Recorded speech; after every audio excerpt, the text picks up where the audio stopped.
coaches working on the mental part of the sport. Because obviously, we have the skills. I have the skills in my sport. You achieved whatever you wanted to achieve.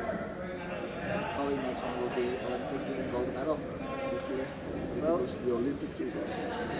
Then you would meet somebody who haven't achieved his dream, his desire, but you know he has the skills. But as for the mental part of the sport, did you say to him, I recommend you the peak performance coach? Yes, I think it's very important, especially for people who hasn't got that experience. I'm lucky because I ended up having this kind of naturally towards my experience. Yeah. Came along and then I tried to work myself, to drill myself mentally as well. But if I'd had someone earlier to pointing me that it would definitely speed up my concept of it, you know? But I was lucky to be around people that they wasn't professional, but they actually was like a top athletes. Yeah. But they're not professional physical wear. Do you work with anybody? I've done a something before, you know, like not very all the time, but as I said, I'm looking at top athletes that I can take as a reference, and then they are actually with their experience, you know, I can see what the state of mind that they have, and I try to copy, and that's how they built me that way. Well, you as an athlete, and I would say everybody heard about the ADCC, tennis player, Tiger Woods, Mike Tyson. The thing what gives them what they have in common is they have a peak performance coach, and the peak performance coach, he works with them to give them that extra kick, I would say. You know, it's to bring the state of mind that they missing because of having a wrong focus, I would say. Focus on the issue, focus on the problem, focus on how to get there instead of be there. Like you said, if you would have that knowledge before, you would achieve things quicker. If I would have my knowledge, probably somebody would interview me. But I'm glad that's the way it was meant to be. You know, I learned that somebody said that's the right time to do it. You know, is there anything that you can say to guys already in the sport or want to get into the sport? What to do better? Obviously, like you said, it's not only the most important to have the skills or talent. You have to have that extra thing, which is your right mindset. Is there anything else you would like to say? Yeah, I'd like to say, like, if you have another sport and you want to be a sportsman, this is like is a beautiful lifestyle. It brings you health.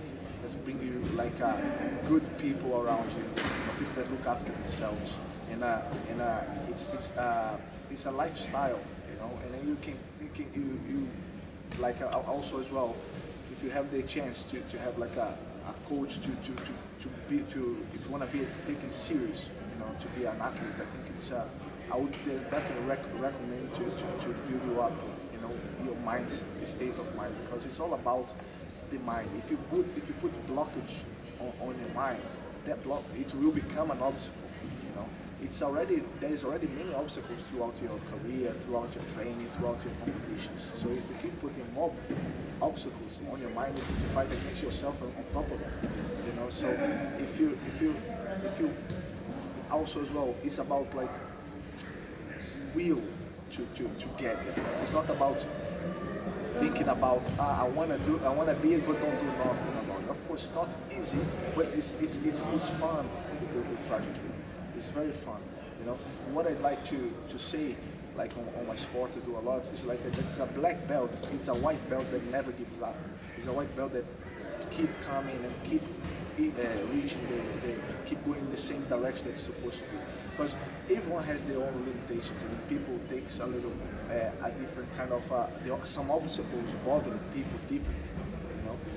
But if you have the direction, the compass, and the light in the end, and you keep going, whatever obstacle comes, doesn't matter how you're gonna pass through this obstacle, as long as you're going in the same direction, you're gonna get there in there. You know, but if you try to see, comes an obstacle, oh, this is too much for me, and I'll come out, and then you already divert to the direction that you're supposed to be, and then you kind of get frustrated, and this all. And this is also very good for the mindset, even to help you out on your works, or on your normal life, because you set goals on your life. You know, life it's when you have something to look up to focus on and to try to reach, gives you an extra life on yourself. To say, wherever you wake up and start the day, you know that to wake up it was worthy to you, and you know, wake up and yes, this is gonna be the best day of my life, and then I'm gonna do my best to make it. Basically, whatever happened, just analyze that. Okay, and that probably was my best day of my life. Next day, this is gonna be the best day of my life. Exactly. This is because that's why you see so many people, unfortunately, killing themselves. You know, like I never saw so many. Like a few friends of mine, like that I knew for a long time, and then it's like they divert things from the sport, just keep being alone and the normal life, and then you know like the weather doesn't help, and then if you don't have nothing, no target, no focus, just that's how you see so many people killing themselves. If you have a target, okay, you know what I mean, I'm gonna achieve that, you know, and then I wanna get there as good as I can. If I trace objectives in my life, you're always gonna have a fun thing, because you're always gonna have some challenge. You're gonna challenge yourself to reach that, you know, and then this makes you live more, and then the more the target you have, the more you have things to think about. But if there is nothing to do, if today is the same as yesterday, that was same as a year ago, what's the point, right? You just wake up, eat and sleep. No improvements, no development yourself. You need to develop, and that's why you need to have those targets. If you don't have targets, you don't have need to develop. Really appreciate your time. Just want to ask last question. What's the next step? We spoke about the Olympic Games. What's your target for it? At the moment, I'm actually training for one of the biggest challenges that I have done.